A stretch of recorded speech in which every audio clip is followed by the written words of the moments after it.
Family, welcome back to the show. You know, this is your favorite queer radio personality, Anna DeShawn here, and I'm excited to be kicking off our summer interview series with Brandon Wolf. What's going on, Brandon?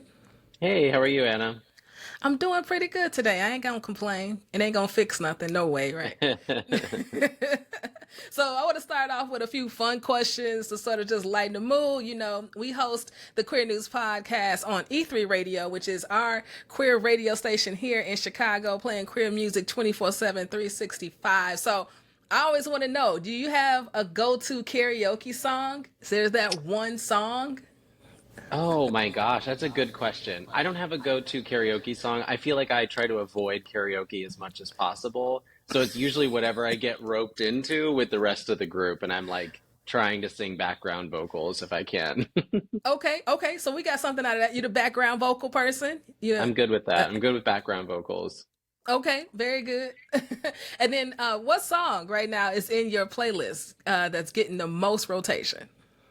So there's always a lot of rotation for me. I like to go to the gym every day, and so that means, it's like an hour and a half worth of music that I've got to switch up all the time.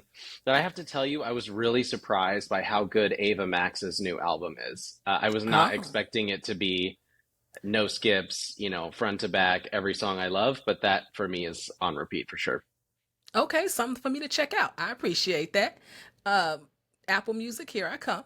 Love And it. and and if you could sing and you love to sing out loud, if you could do a duo with anybody, who would be the number one collab? Oh, it's got to be Whitney. So actually, my birthday is August 9th, and that is the same day as Whitney Houston's birthday. So I have this dream of us singing something together, and maybe in another life, we'll get an opportunity to do that. I love that. Come on, Whitney. I ain't mad. And she family too. I mean, I think Right. so. There's that. That part. That part. That part.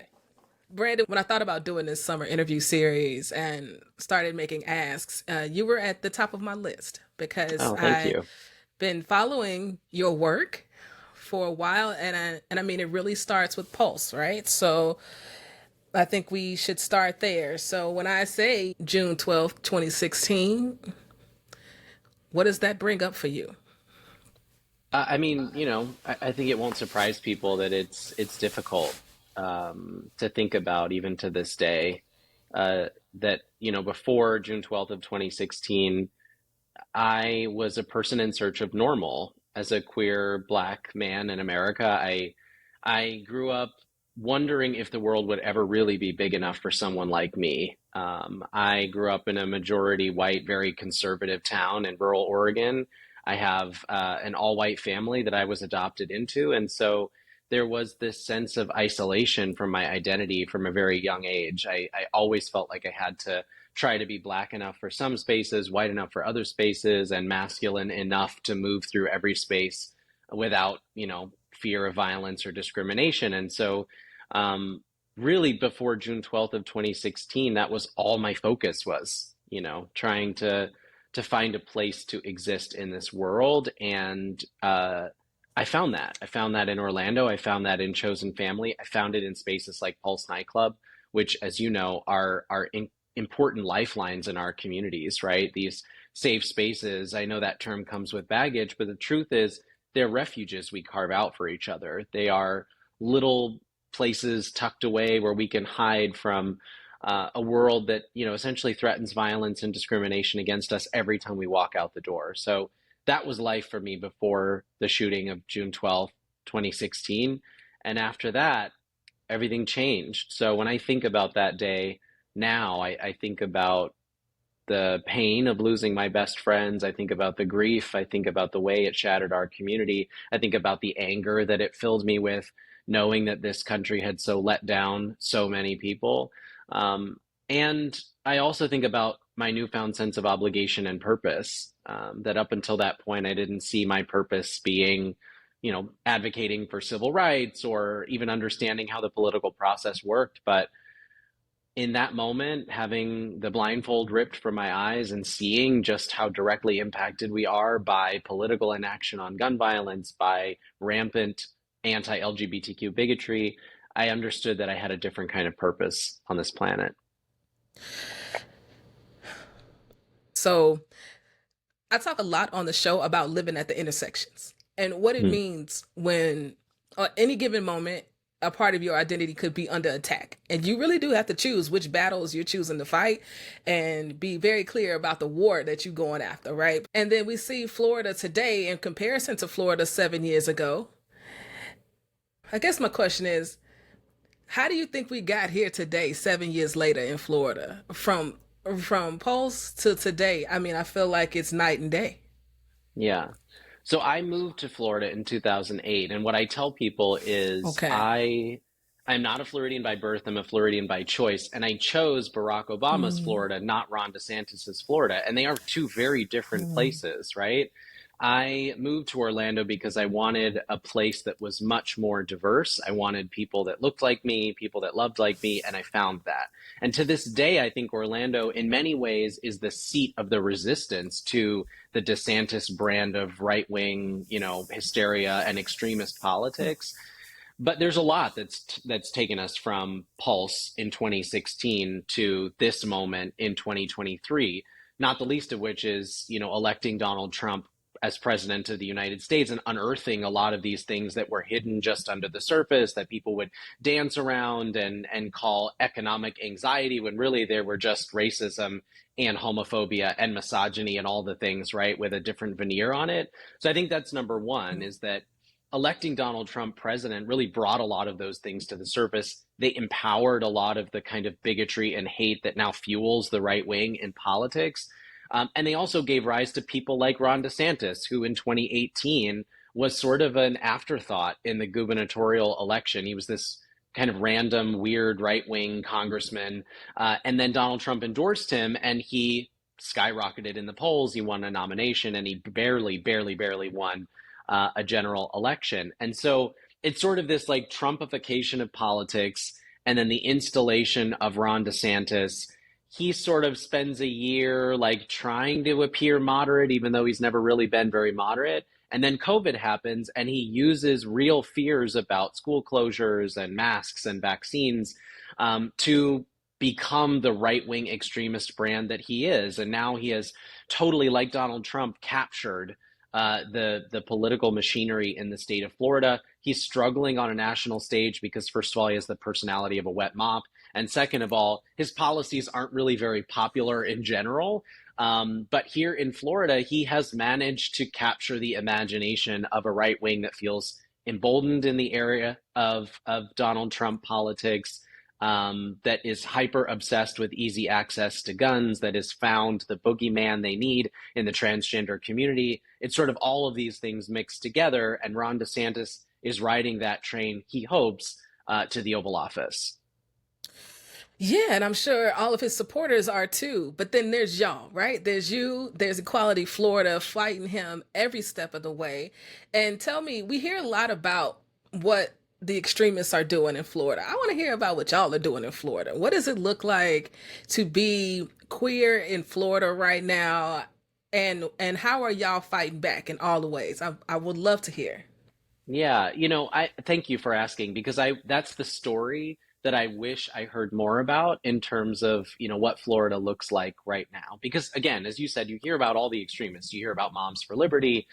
You hear about all of these anti-LGBTQ policies. You hear about sort of the slide of Florida off the right-wing cliff. But the truth is, there are a lot of us who live here who don't support these policies, right? There are a lot of LGBTQ people and allies in the state of Florida. It's important to remember, too, when you consider that although DeSantis won by 20 percentage points in 2022, not very many people showed up to vote. So when you think about the amount of the voting population that actually elected him, it's something like 25 to 30% of registered voters in the state of Florida elected Ron DeSantis. And that means there's a large swath of people that didn't vote for him, right? That are being subjected to these policies. So I think, in my view, the resistance is surging in the state of Florida, and it looks like, a few things, and I'll give you some examples. Number one, Ron DeSantis's agenda, time and time again, has proven to be a loser. He continues to lose in court. I like to say everything DeSantis touches turns to a preliminary injunction, because courts over and over again say what you're doing is deeply unconstitutional. it doesn't matter if they were, nominated by Donald Trump or Joe Biden or Bill Clinton or Barack Obama. All of these judges are in agreement that the things DeSantis are doing, in his assault on freedom, that those things are deeply unconstitutional. So I think that's one. It's a loser in the courts. It's a loser in public opinion. His approval ratings have gone off a cliff. He's really struggling to get out of the 15 to 20% polling range in a presidential nomination race. So it's a loser publicly, it's a loser in the courts. And as a result, you're seeing this energy on the ground to push back against him. We had a town hall in Sarasota couple of months ago, and it was really in response to all of these anti-LGBTQ policies. We had about 150 people RSVP for this town hall where we were going to talk about how we push back against the policies in Florida. The day of the town hall came and 250 people showed up. It was standing room only, spilling out into the foyer. We had an incredible conversation that went overtime. Of course, it was 90 minutes of us talking about what we were going to do. We challenged people to show up to the Sarasota School Board the next day. Over 300 people were there the next day, wearing rainbows, waving flags, saying, we live in this community too, we deserve a voice. Those people have continued to show up at the Sarasota School Board meetings. They've continued to push back. And when Sarasota School Board members were selecting a new superintendent, those people put enough pressure on the school board that a right-wing candidate was defeated, and we got someone who may be a little more reasonable on the issues. That kind of thing is happening around the state. Pride festivals are seeing their largest attendance ever. People are sharing their stories, are being more visible. We did a Drag is Not a Crime mobilization where we did up people who are not normally drag performers. We had dozens of them show up. We actually had to turn off the signups because we didn't have enough makeup artists to do them all up. That's happening everywhere. And I'm really proud that whether it's our Safe Schools program that's working to make schools more inclusive, our Parenting with Pride program that's now working with hundreds of families across the state to turn them into advocates in their communities. No matter what the program is, we're seeing unprecedented energy in the resistance to this anti-freedom agenda of Ron DeSantis. I love to hear about all of this that's happening because it is the stuff that I want to report on. These are the stories I want to tell. I want to hear about Drag is Not a Crime. Come on, who was up there that you would not have expected to be in drag? Okay, my boss, our executive director, Nadine Smith, now officially has a drag persona. It is Equalitina Turner, and it is as extra as you're imagining it. And I knew she was going to get in drag for this mobilization. That's really not her personality. She's very low key. She's chill. She's the executive director of our organization, has been for a long time. And her announcement that she was participating was dropping into the company group chat, this video of her in drag doing her whole voice and performance and everything. So that was my favorite moment probably of Drag is Not a Crime, is our executive director as Equalitina Turner delivering a direct to camera address. I cannot wait to share that. I will figure out how to spell it. And I think that is awesome. I saw one of the ladies from The View, whose name I can't recall, but she lives in Florida and she talks about going to the drag shows intentionally. Anna Navarro. Okay, Anna Navarro. Okay, yeah. So I saw her post. I saw Anna Navarro post about going to drag events in Florida and bringing her very conservative husband along, who also feels like things have gone too far. Yeah. And I think that's really important. I feel like in this country, we have lost the couth to have conversations across the lines. Growing up, I had lots of conversations with conservative folks. I grew up in a very conservative community. We don't have to agree, but we also saw each other's humanity. I think to your point, electing the orange man, because that's what I call him around here, really did give these folks, the people who are filled with hate and fear, I think around erasure and around our identities, they found somebody they could look up to. Yeah. And who was going to hold their fears and hold all of their hate and say that it's okay.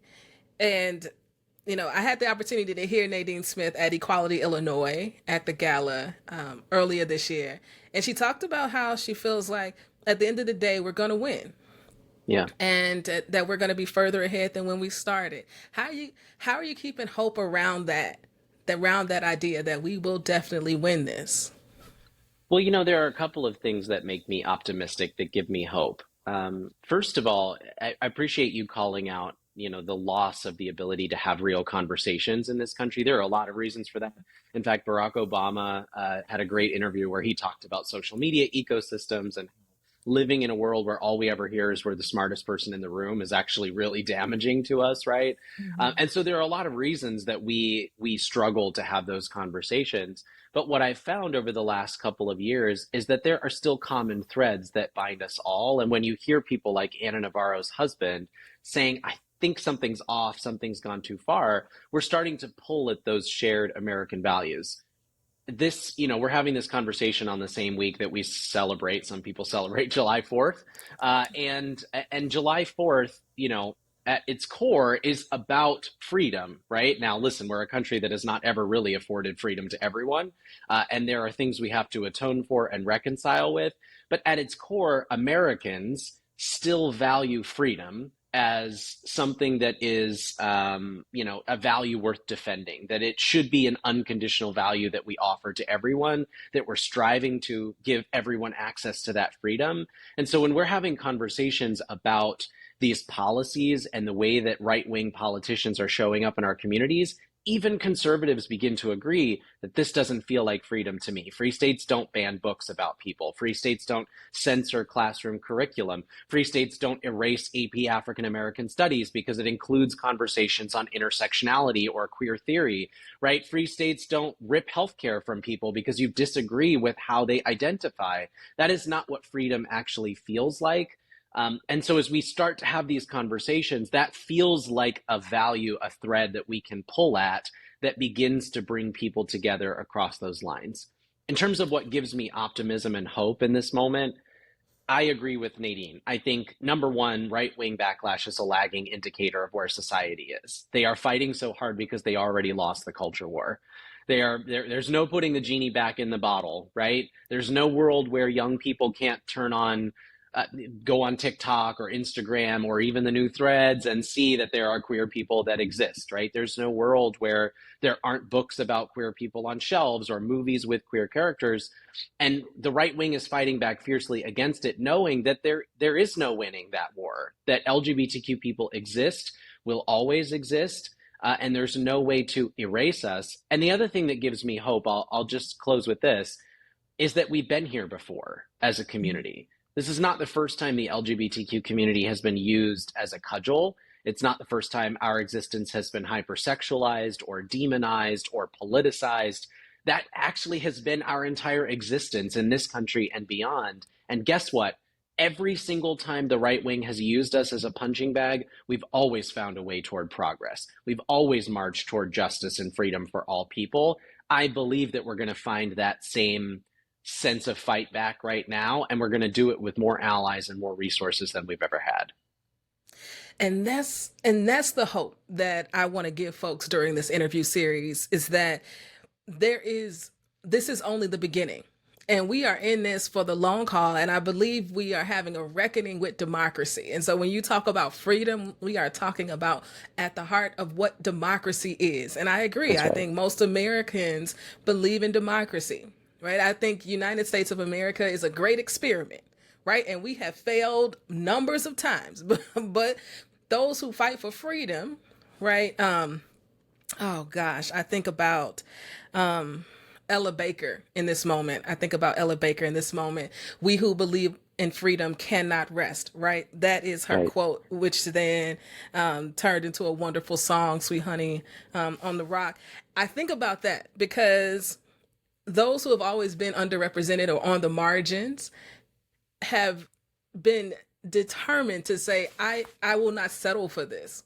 And it's not everybody, and it never is everybody, right? I think that's another thing we have to think about, is that everybody's not going to join us. But when we win, everybody's going to be happy about it. I feel like that's been the sentiment throughout history.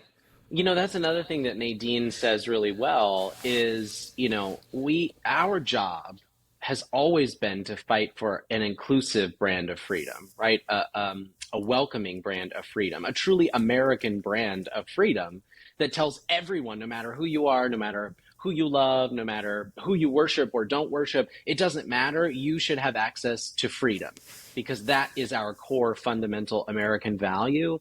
And so it's our job as we're talking about the future of this country to paint a vision of a freedom that is so inclusive, that is so boldly and audaciously welcoming to all people that even our fiercest opponents can't help but see themselves in it. That is the task of our movement, because that's what freedom really is. That's what it really means. When it's a value, not a campaign slogan, that's what freedom looks like. It's a tough job to do. It doesn't always mean we're going to agree with one another. But again, I think in conversations with people, when they get to know their trans neighbor, when they get to know their queer neighbor, when they get to know the Black and brown folks in their communities, the undocumented immigrants, what they learn is that that value still rings true for them, that they believe their neighbors are human beings who are deserving of the same dignity, respect, and civil liberties as everyone else.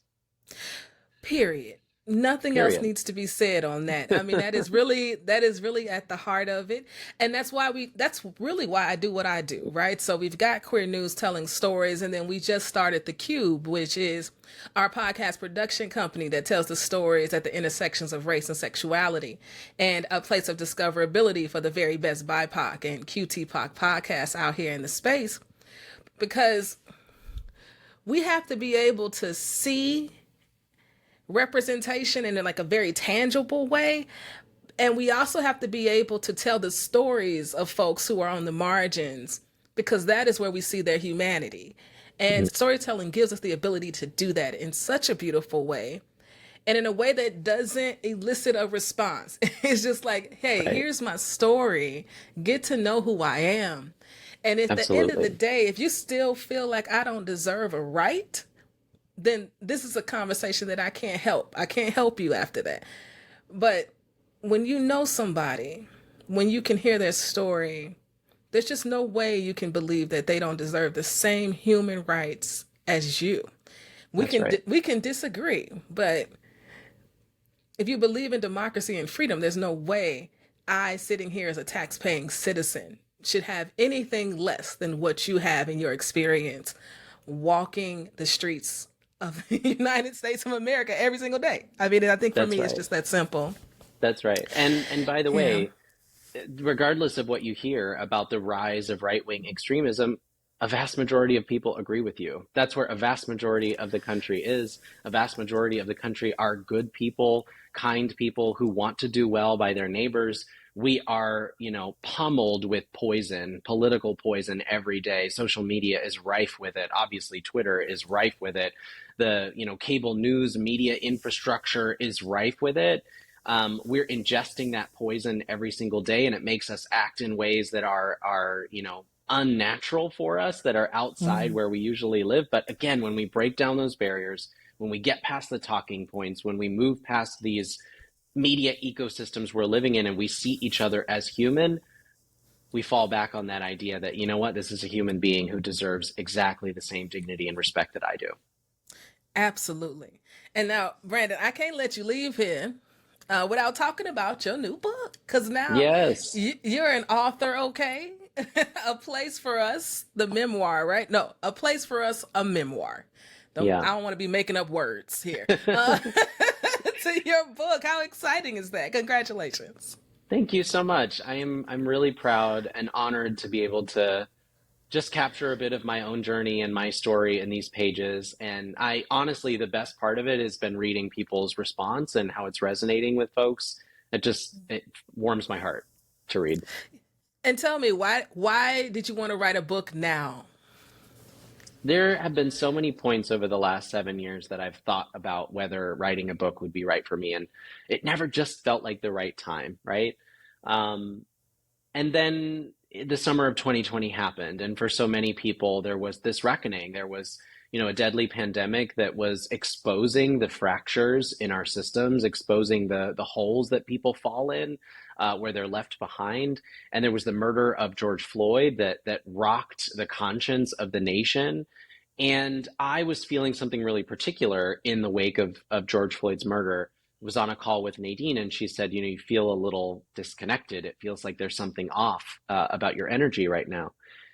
And we got to Mhm. talking, and I said, I think I feel guilty. And I don't know why I feel that sensation. That is the emotion that's coming up for me, is guilt in the wake of George Floyd's murder. And as we started to digest and process it, it was because I was feeling a sense of disconnect or isolation from my identity as a Black man in America that I had spent so long trying to assimilate into the culture around me as a young person, that I'd been cut off from a lot of the things that help me identify as who I am. And Nadine said it again very profoundly. That's what she does. She said that cutting us off from pieces of our identity, from communities that are like us, is a function of white supremacy. It is designed to isolate you and strip you of your collective power. Maybe it's time for you to explore what that has meant for you. And so that was the first time that I really understood what the beginning of this book was, that it's not a book about Pulse. It's not just a book about Orlando. It's a book about being a queer Black person in America who struggles desperately to find a place to belong, to assimilate into the world around him, only to fall in love with chosen family and a community that looks a little more like him, that loves a little more like him. So again, this book, I hope it speaks especially to young queer people of color. I hope that it speaks to people living at the intersections of identities.